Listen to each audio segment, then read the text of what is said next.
நம்ம இப்போ மீன் குழம்பு வைக்கிறது எப்படின்னு பார்க்கலாம். 100 கிராம் சாம்பார் வெங்காயம் நசுக்கி வச்சுருக்கேன். பூண்டு, கருவேப்பிலை, கொத்தமல்லி இதை போட்டுக்கலாம். முதல்ல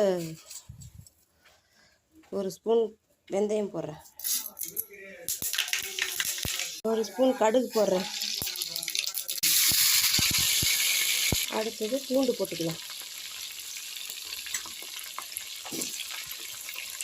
4 பெரிய வெங்காயம் வெட்டி வச்சுக்கிறேன், அது போட்டுக்கலாம் கூடவே.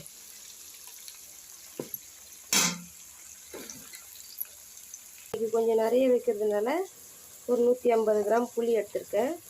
அதுக்கு 2 ஸ்பூன் மஞ்சத்தூள் போடுறேன். இன்றைக்கி கொஞ்சம் அதிகன்றதுனால குழம்பு, அதுக்கு தகுந்த மாதிரி மிளகாத்தூள் போடுறேன். நல்லா இந்த அளவுக்கு வதங்கின உடனே நம்ம கட் பண்ணி வச்சுக்கிற தக்காளியை கொஞ்சம் புழிஞ்ச மாதிரி போடலாம். தக்காளி போட்டு நல்லா வதக்கலாம். இந்த அளவுக்கு நல்லா வதங்கினதுக்கப்புறம் நம்ம கரைச்சி வச்சுக்கிற குழம்பு எடுத்து இதில் ஊற்றிடலாம்.